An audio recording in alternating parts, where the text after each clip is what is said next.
ever, Well, which you neither don't side really really, talk about. that's just the nature of the candidacy. Neither side gets into details because Kamala Harris came into this race 13 weeks ago in a deficit in awareness. Even Donald Trump said, who is Kamala Harris? Donald Trump has been doing this for 9 years, and he still hasn't gotten into depth in policy. So, but why do you think he's not punished for not having policy? But nobody knows who she is. So she spent the last 13 weeks letting people get to know her. It's tough to do that and to get into detail on policy. What if I told you Mark Cuban thinks Trump's about as qualified to run the country as a toddler is to fly a plane? Harsh, right?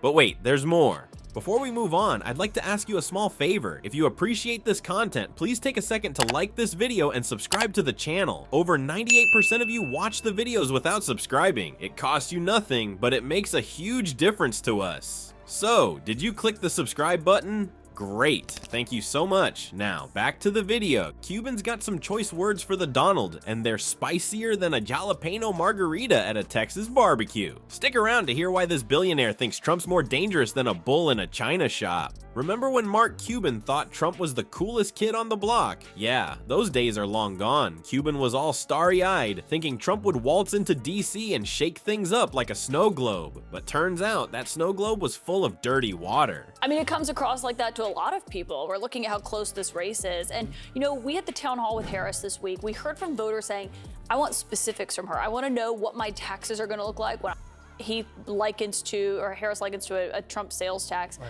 And drill, baby, drill is what he told me at the town hall. Going to work. Well, also the U.S. is producing more oil right now than we ever have. I'm filing them in April if she's in the Oval Office. And just when you compare that, as it's now become the same, people are focusing on the double standard that the both of them face. You know, Trump's plan is tariffs, which, you know, don't work. At first, Cuban was like a fanboy at a comic convention, totally psyched about Trump's business skills. But then he started noticing some weird stuff, like Trump threatening not to pay a sound guy over a mic problem. It's like watching your favorite superhero steal candy from a baby. Not cool, man. So Cuban decided to do some digging into Trump's business deals. Spoiler alert, it was messier than a toddler eating spaghetti. The more he looked, the more he found stuff that made him go yikes. But the cherry on top of this disaster sundae? Trump University, or as Cuban calls it, Trump Scamiversity. Ouch.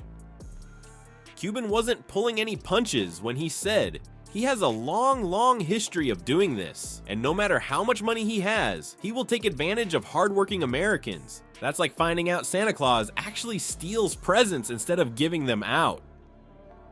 But when you hear Donald Trump say that the United States has become the garbage can for the world as a dumping ground, I mean, just as someone who, you have such an amazing success story, what do you make of that?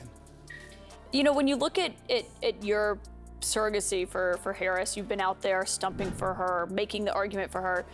The New York Times called you the most surprising surrogate for her. This is our country. It's beautiful. We love it. I'm still part of the older generation, love it or leave it.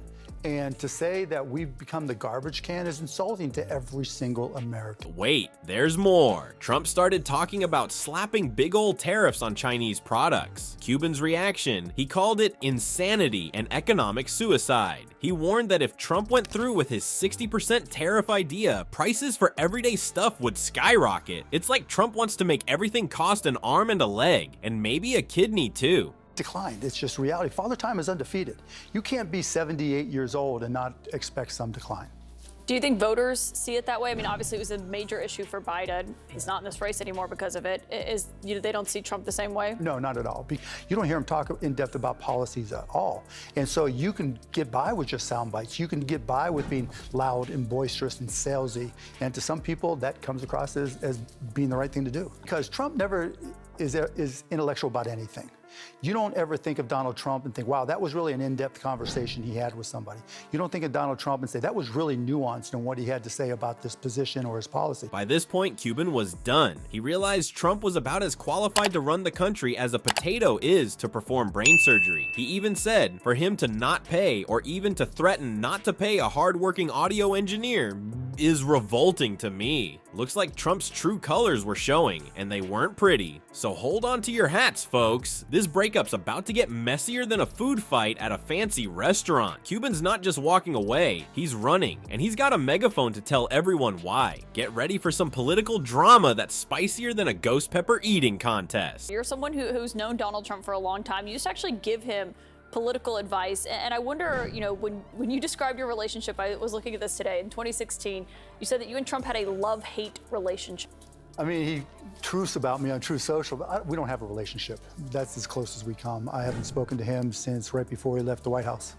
What do you make of how he was when you knew him? Yeah, I mean, the weave is on his head and in his mouth, and it's not working. You know, he's slowed down. There's no question about it.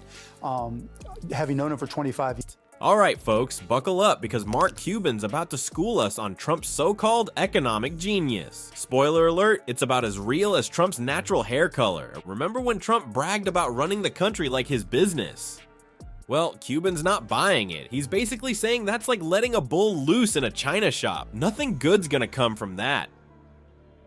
Cuban's been digging into Trump's economic plans, and let's just say he's not impressed. He's calling Trump's tariff ideas insanity and economic suicide. Yikes. It's like Trump's trying to make everything cost an arm and a leg. Cuban warns these tariffs could jack up prices on everyday stuff by a whopping 60%. That's not making America great again. That's making America broke again. But wait, there's more. Cuban's got some choice words about Trump's approach to, well, everything. He says you can't find a single time where Trump's shown any real depth on policy. It's all just empty talking points and sound bites. No meat, all sizzle. Kinda like a Trump steak, if you remember those. Now, here's where it gets really juicy. Cuban's spilling the tea on why he thinks Trump's billionaire buddies are backing him. Get this, he says they think they can manipulate Trump because he's all about the deal and has no real values. It's like they see Trump as their own personal puppet president. Talk about a reality show gone wrong. Cuban's not pulling any punches when he says Trump would be economic suicide for the US. He's basically saying putting Trump in charge of the economy is like putting a kid in charge of a candy store. Sure, it sounds fun, but we're all gonna end up with cavities and regrets. But hold on to your MAGA hats, because Cuban's got a theory on why some tech bros are jumping on the Trump train. He thinks they see Trump as their ticket to the big leagues of influence. It's like they're playing their own game of Apprentice, but instead of a job offer, they're after political power. Talk about a Silicon Valley pipe dream.